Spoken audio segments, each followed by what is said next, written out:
So there's going to be a huge emphasis on the attention to detail in the upcoming Ghost of Tsushima game, as Sucker Punch is definitely planning to make that experience even more unique and immersive than most people think. You've likely seen the most recent gameplay reveal from a few days ago, and it's actually surprising just how much action is even happening in the background that a lot of people out there didn't even notice or didn't pay attention to. That is why in this video we're going to break down all of these unique little additions that I was able to spot in the reveal. So you know what, let's jump right into it, and as always, a thumbs up on this video would be super awesome. I also want to give a huge shout out to Instant Gaming. You've probably heard of them before, as they've helped me organize a ton of giveaways in the past, but they also sell games at some of the best prices you can find around. So if you also enjoy cheap games, then definitely check them out by following the links in the description down below and also in the pinned comment. Let's begin with the wildlife of the Tsushima island, as it appears to be both unpredictable but also very unforgiving.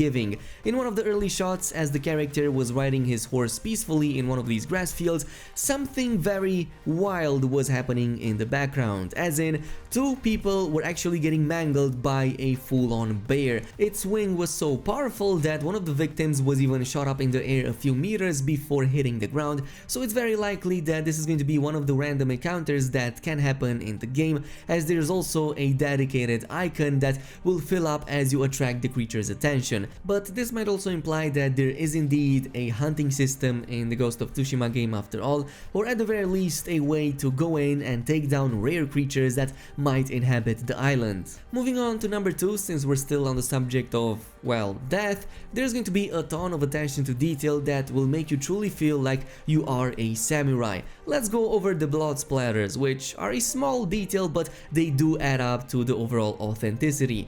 So when you're cutting and thrusting your sword in the enemies, you're going to see blood splatters actually following the same direction as your thrusts and swings are doing. So for example, at one point the character was doing an upward swing and you could see those blood splatters actually following that swing and even landing perfectly on the ground, exactly where you would expect them. And when he was doing a downward thrust, he was doing exactly the same, and the blood splatters were following suit. In fact, blood seems to have physics on its own in this game, which I find to be quite unique, and your character can indeed clean his sword by just flicking it, and all of the blood from the sword is going to get off it and will land on the ground exactly where you would expect it. It does truly make you feel like you're in a samurai movie, as this is going to be the case every time you're resheathing your katana following an enemy kill. Now, since we're still here, I've seen many of you guys asking, is there actually dismemberment in Ghost of Tsushima? And the answer to that question is a resounding yes, as unfamily friendly as that might seem. At one point during the video, we could see Jin doing a very powerful attack against two enemies, and one of them had their hands clean cut off. I mean, that was the cleanest cut I've seen, and I'm making barbecues all the time. Now, it's not yet clear if you can fully dismember a body in this game, but my theory says that there's a high probability for that to be the case, and you're likely going to be able to be the maniac that you've always dreamed of being. Let's move to number 4, and if you've played Red Dead Redemption 2, for example, you've likely used the duel system in there. Like, you can actually go in and have a duel with a lot of the characters in the game and just take part in a shootout to see who's the better one at aiming. Well, there's something actually very similar to this in Ghost of Tsushima that's called the Standoff, and apparently you can take part in it at any given time as long as you're getting close to an enemy, but not too close. If you're getting too close to the enemy, you're then going to engage in combat with them and you're not going to be able to do a standoff with them. But if you're out of range, you can press the arrow up button, and this is going to bring you in that standoff screen where you can go in and take this cinematic combat with that particular enemy. So it could be very likely that, just like in Red Dead Redemption 2, there might be some very special standoffs with maybe legendary samurai that might reward you some really interesting gear or weapons that might be more powerful than the rest. It remains to be seen if that's going to be the case, but I would really love if that was true. Moving on, it seems that most of the missions in the game are also going to have a bonus objective system to them that is going to provide additional rewards, like most likely XP and maybe even items if you complete them as well. It's nothing too out of the ordinary. We've seen a ton of other games out there that have similar objective systems that provide additional rewards, but in general I think that this is going to be a good early on method to most likely get a ton of XP, make levels up fast, and also make some money money on the side, since you're going to get additional resources that you're not getting from other places. Speaking of completing additional objectives, it seems that a huge part of the world of Ghost of Tsushima is going to be made up by all of these additional characters and stories that exist in every single region.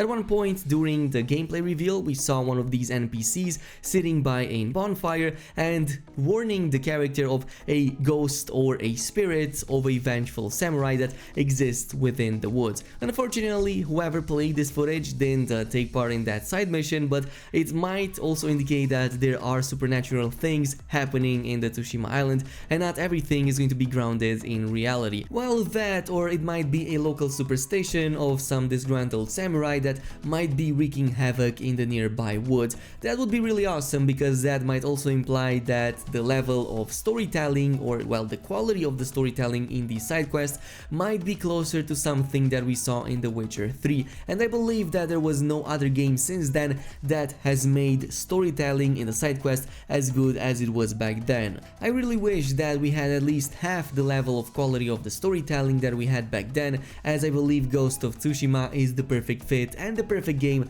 to go for this kind of stuff. Moving on to number 7, it appears that Jin is capable of using a flute and even singing with it, as it was apparent from one of these shots with the entire Tsushima island and him over there at the top singing it, which begs the question, is that a function that you can use by using a button, for example, or is it an idle stance that happens when you just leave your character over there AFKing and not touching your controller for a number of minutes? I would really love to know that, but man, this game is so beautiful and the island over there is definitely a sight to be seen. Nonetheless, there is quite a big section of the island over there in the background that seems to be surrounded by water and only a small piece of land that connects to it, which begs the question, do we have access to boats? This could very well be the case, as we can see a ton of these boats all over the place and a ton of them very close to the shorelines. We already know that we can go to beach sides and we can even take fights over there that we've seen in the previous trailers,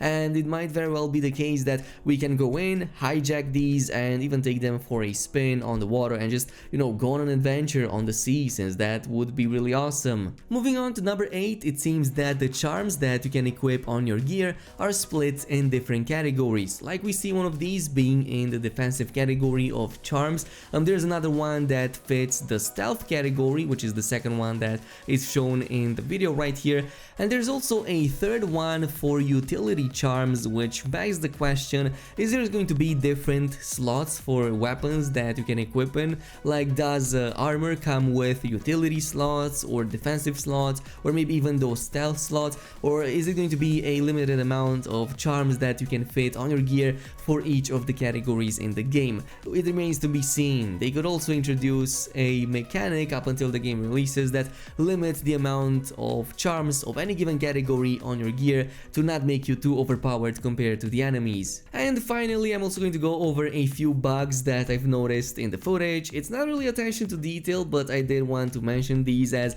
I've seen a lot of criticism to the AI being a little bit too dumb, and also all kinds of strange bugs that made their way into the footage, and it's very likely that all of this is going to be polished out by the time the game comes out in about 2 months. Nonetheless, in one of the early scenes we could see this fox right here appearing to almost be fully clipping into the ground. I mean, at the very least the tail was almost submerged into it, and it also had quite a awkward and jarring jump animation when Jin got close to it, so it's very likely that this is going to all get sorted out by the time the game releases. Another one that I found also very hilarious was when one of these enemies got killed by a kunai. That enemy was holding a spear in his hand. As soon as he dropped it and the character changed the view, it kinda went all over the place. I mean, as soon as he dropped it, it started behaving very strangely. Those physics were definitely like acting up, and when the character switched the view, it also kinda shot up into this wall right here. It kinda reminds me a bit of Skyrim, which might imply that the game's physics are kinda tied into the game's FPS count. It might be the case, or it might not be. Maybe it was just a bug. It can happen in all sorts of games, but I just wanted to point it out since it was also quite funny. Nonetheless, expect a ton of this to be fixed by the time the game comes out. There's also higher difficulty options to make enemies even more threatening, so it's very likely that what we're seeing right here is the easy or normal difficulty. quality. Nonetheless, let me know down below if there's any other cool attention to detail stuff that you have spotted in the gameplay footage. As always, if you enjoyed this video, also don't forget to subscribe and activate that notification bell, and I will see you guys in the next one.